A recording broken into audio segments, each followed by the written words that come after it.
सो आप लोगों को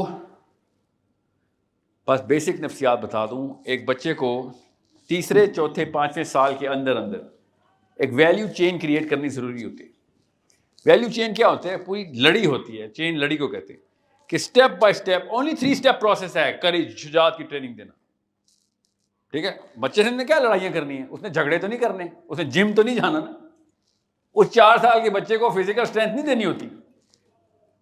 उस 4, 5, 6 साल तक के बच्चे को इमोशनल एक्सपोजर देना होता है, शुरू करना होता है। 8वें 9वें साल तक अगर ना दिया, देर होगी, अब वो बुज़दिल ही रहेगा, हर एक से डरा करेगा, जब कोई मामला होगा सिरक जाया करेगा, स्ट्रेट आंखों में आंखें डाल के बात ही नहीं कर सकेगा किसी से। जब आप कहेंगे ना कि यार इसने तेरे साथ धोखा कर दिया, इसे जाके पूछ, वो कहेगा खैर खैर छोड़ दो, और क्या बहाने करेगा? माफ करने वाले को अल्लाह पसंद करता है। हालांकि अंदर डर होगा कि मैं सीधी बात, ये मेरे पे जुल्म क्यों किया, ये वाला जुमला भी नहीं बोल सकता मैं किसी से। माफ करने वाले को अल्लाह तब पसंद करता है जब आप माफ करने की पोजीशन के लायक हों। मैं जरदारी नवाज शरीफ को माफ करने की पोजीशन में नहीं हूं। मैं ये नहीं कहता या अल्लाह मैंने इन दोनों को माफ किया, मैं तो इस काबिल ही नहीं हूं कि माफी, उसकी भी काबिलियत होती है माफ करने की भी। हम अपनी बुज़दिली को कुरान की आयतों से भी जस्टिफाई करते हैं कि अल्लाह ताला माफ करने वालों को पसंद करता है। मुसलमान से सबसे ज्यादा डर किसको लगना चाहिए था? शर को, कि मेरी प्रेजेंस में शर एग्जिस्ट नहीं कर सकता। और हम क्या कर रहे हैं? हम सबसे पहले शुजात खींच लेते कि शुजात ना हो, इसके अंदर हिम्मत, करेज ना आ जाए इसके अंदर। और फिर क्या होता है? सही और गलत की तमीज तो जाहिर हमने देनी होती है। बेसिक्स तो पता है हमारी। कोई घर ऐसा नहीं है जहां पे सच की तालीम ना हो, जहां पे रास्तबाजी की तालीम ना हो। आप माएँ, हम बाप सही और गलत की तमीज तो दे रहे होते, छोटी छोटी बात पे टोकते हैं, नोक पलक संवारते हैं, सही गलत का उसको पता चल जाता है। और एनर्जी सेक्टर करेज का 0 होता है। सोचे जरा कि क्या बनने लगा अभी। एक बंदे को कुछ करने की ताकत छीन ली गई है और सही और गलत की तमीज दे दी गई है। उसके बाद कॉम्बिनेशन क्या बनता है कि मैं जहां जहां बुराई देखूंगा डिप्रेशन में जाऊंगा और कुछ ना कर सकूंगा। उसके बाद अपने इंफीरियरिटी कॉम्प्लेक्स में भी चला जाऊंगा और फिर क्या करूंगा? उसकी रिवर्स स्पिन करूंगा ना। रिवर्स स्पिन होती है, इंसान ने अपने आप को तो कहीं ना कहीं जस्टिफाई करना होता है। तो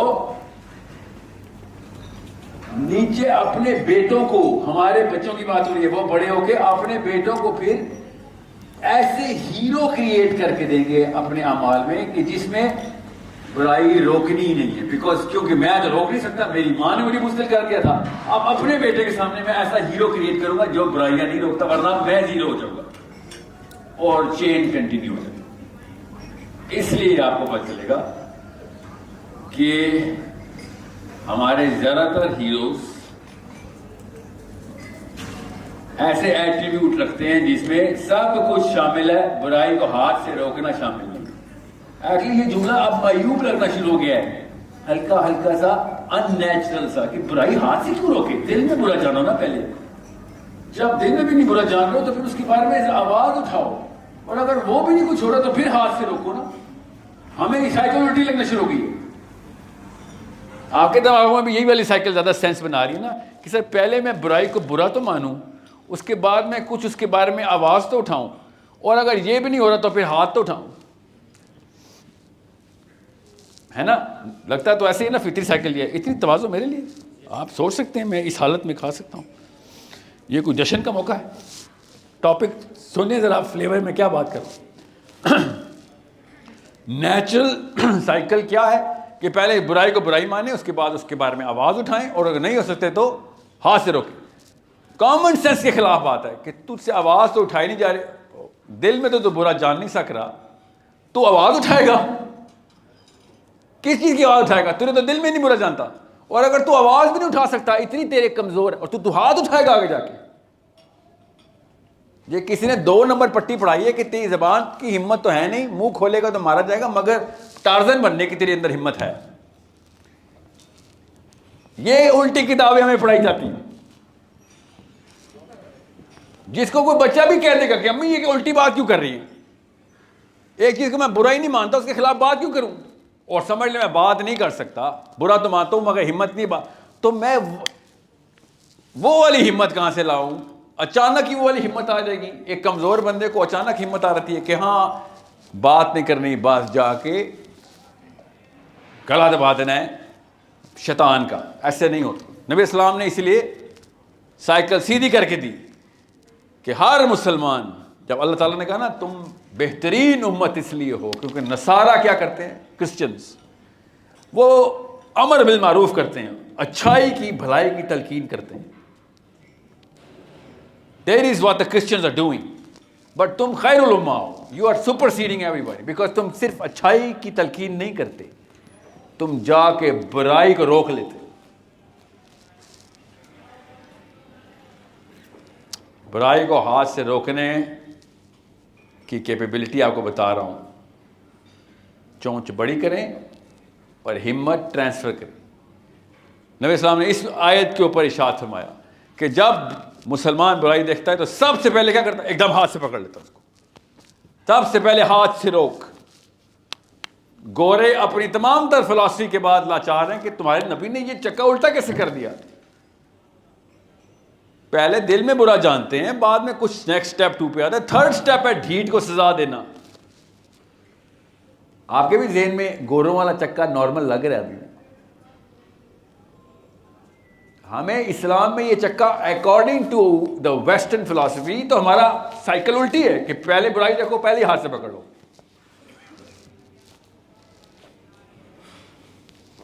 बिग बिग बिग प्रॉब्लम। ये प्रॉब्लम इज सॉल्व जब आपकी बच्ची को कोई पकड़ लेगा तो उस वक्त आपको मोहम्मद सल्लल्लाहु अलैहि वसल्लम की साइकिल चाहिए होगी, यहाँ पे मोहम्मदी साइकिल, कि दिल में बुरा जानने वाले मुल्तानी नहीं चाहिए, हाथ से पकड़ने वाले चाहिए थे जब मेरी को बच्ची पकड़ रहा था। कॉमन सेंस ही अगर हाथ से पकड़ने वाला है तो वो पहले 2 स्टेजेस नॉर्मली नेचुरली कवर कर चुका हुआ है। वो अगर दिल में ना बुरा जानता तो हाथ से पकड़ता जाके। अगर उसके अंदर बात करने की हिम्मत ना होती तो हाथ वाली हिम्मत कहां से लाई थी। That's the power of Islam, that's the psychology of the prophet सल्लल्लाहु अलैहि वसल्लम, जो हमें प्रॉफेट सल्लल्लाहु अलैहि वसल्लम ट्रांसफर करी जा रही है। इसलिए सहाबा से शैतान डर के भागता था। टेरर में था पूरा का पूरा जहलिया का मक्का कि ये तो वॉलंटरली गुड हैं, इनिशिएटिव ले लेके वॉलंटियर कर करके बुराइयां पकड़े जा जाके। इनमें से हर कोई पुलिस वाला, हर कोई आर्मी वाला, हर कोई पॉलिटिशियन है, हर कोई मौलवी है। ये चारों का कॉम्बो कैसे लग गया?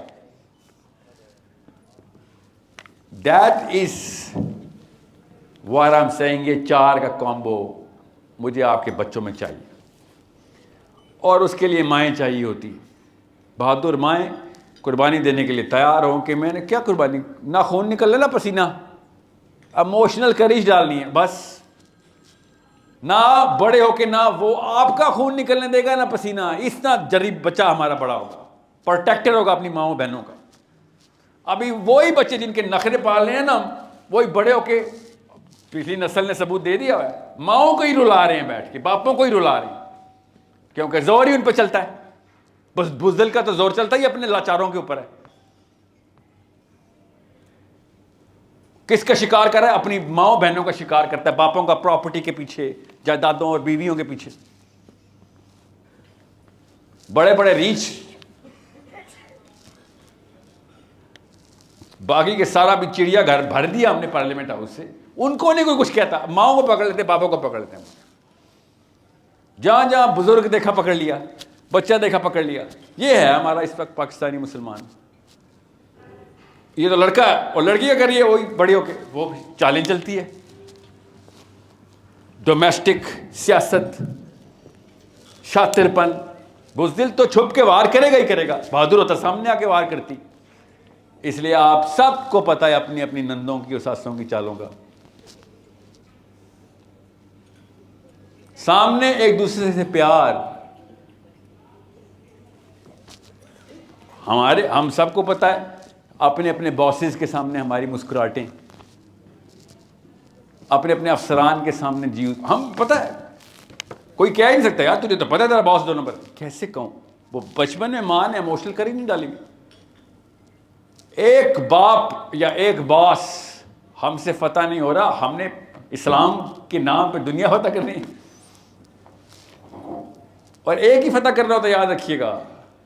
और वो कौन होता है? अपना बाप। कि अपने बाप को बचाने के लिए, ये वाहिद नस्ल है हमारी, याद रखिएगा। हिस्ट्री आदम इस्लाम की हिस्ट्री में, बनी आदम की हिस्ट्री में ये पहली दफ़ा हुआ है कि इस नस्ल को ये लेक्चर देने पड़े हैं कि अपने बच्चों की तरबियत के साथ साथ अब माँ बाप की तरबियत भी करनी है तूने, डबल, ऊपर भी नीचे भी, दोनों तरफ से इस्लाम देना है। This is the first time Muslim clerics have come to task कि दे मिस्ड आउट, की इंग्रेडिएंट्स मिस हो गए हैं। उधर भी उनको भी तो बचाना है, मां से बड़ा किसका हक है? उनको छोड़ देंगे और दुनिया में तबलीग करने चले जाएं? बापों को छोड़ दें जो पत्थर ईंटें तोड़ तोड़ के हमें पालता रहा, उसको छोड़ दें, नहीं मैं वो बड़ा स्पीकर बनूंगा बड़े होकर, उस बेचारे को छोड़ दिया। दोनों को बचाएंगे, माँ बाप को और बच्चों को। ये वाहिद आपकी नस्ल है जिसको ये शौक है। क्यों? इंटरनेट खुल गया, यूट्यूब खुल गई, डॉक्टर इसरार का आपको पता चल गया, तारिक जमील हर औरत ने सुन लिया, हर आदमी ने सुन लिया, डॉक्टर इसरार हर लड़के ने सुन लिया, लड़की ने सुन लिया। कभी भी नहीं ऐसे हुआ था पाकिस्तान में। पाकिस्तान में, दुनिया इस्लाम में कभी ऐसे नहीं हुआ था कि एक तरफ फिल्में शाहरुख खान सलमान खान चल रहे होंगे, सुबह उठ के डॉक्टर इसरार और गांधी साहब चल रहे होंगे। कभी भी नहीं ऐसे हुआ था। मोहम्मद अली मिर्जा सेलिब्रिटी आपके, ये मेजर अचीवमेंट है आप लोगों की, याद रखिएगा। इस्लाम दाखिल कर दिया आपने, कभी भी नहीं पिछली नस्ल ने इस्लाम दाखिल किया। फरमाने इलाही देख के रात को अपने आप को अबू बकर समझ के सो जाते थे। टके का इल्म नहीं था पिछली 2 नस्लों को कि इस्लाम में क्वेश्चन आ जाए, जाके मस्जिद जाके मुफ्ती साहब से पूछ। आज का लड़का फर हदीसें आयतें सुना रहा है, बरेलवी क्यों गलत हैं, देवबंदी क्यों गलत है, अहले हदीस क्यों गलत है। जहां से भी सीख रहा है, जैसे भी सीख रहा है, उसने फेस्टिविटी ऑफ इस्लाम अंदर ले आया। तो उम्मीद आ गई, हाँ उम्मीद आ गई है।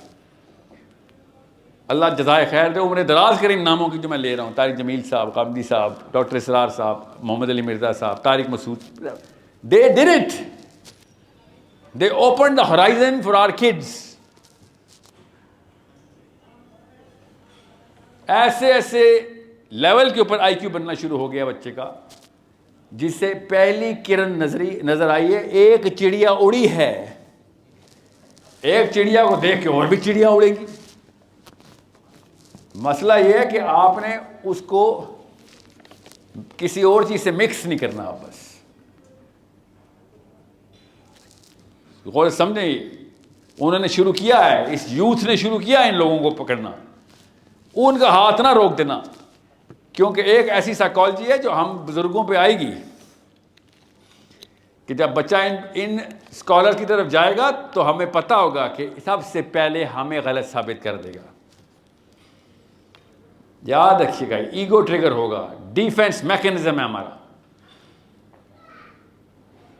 उधर अपने आप का बुत तुड़वा देना अपने बच्चों के सामने कि हाँ यार गलत थे, ठीक है तू सही कर रहा है। हमने film star, cricketer, dancer, actor मशहूर किए थे, उनके 4-4, 6-6, 10-10 घंटे दिन के हमने देखे थे। वो पॉलिटिशियन जैसे मखलूक मशहूर की थी, तू स्कॉलरशिप मशहूर कर रहा है इस वक्त। तू लिटरली असली में कुरान सुनता है लोगों से और हदीस सुन रहा है, तो वाकई में 4-5 घंटे असल में भी सुन रहा है, हमें नहीं दिखा रहा। छुप के अल्लाह की कसम मोहम्मद अली मिर्जा की वीडियो देखी जा रही है घरों के अंदर, के वो अपने शौक में कि बरेलवी घर में है तो वहां पे हो जाएगा। डॉक्टर इसरार की वीडियोस के लेक्चर लड़के रिकॉर्ड कर करके आगे कर रहे हैं। ये एहसान इन लोगों ने, अल्लाह ने इनके थ्रू हमारे ऊपर कर दिया हुआ है कि तारिक मसूद कराची में, तो नॉर्थ में मिर्ज़ा साहब, कैन यू बिलीव, इस एज के लोग कभी सेलिब्रिटी हो ही नहीं सकते थे मुसलमानों की। इस एज के जो मसूद साहब हैं और मिर्ज़ा साहब हैं, और भी हैं, मैं ये 2 नाम इसलिए ले रहा हूँ क्योंकि आप सबको पता होंगे, वरना 50-60 मुझे पता है। इस एज का मुसलमान स्पीकर कभी सेलिब्रिटी हो ही नहीं सकता था पाकिस्तान में। Your boys and your girls have done that. All credit to you as mothers and fathers. कुछ तो किया था ना आपने, जो फल आया उसका इंशाल्लाह।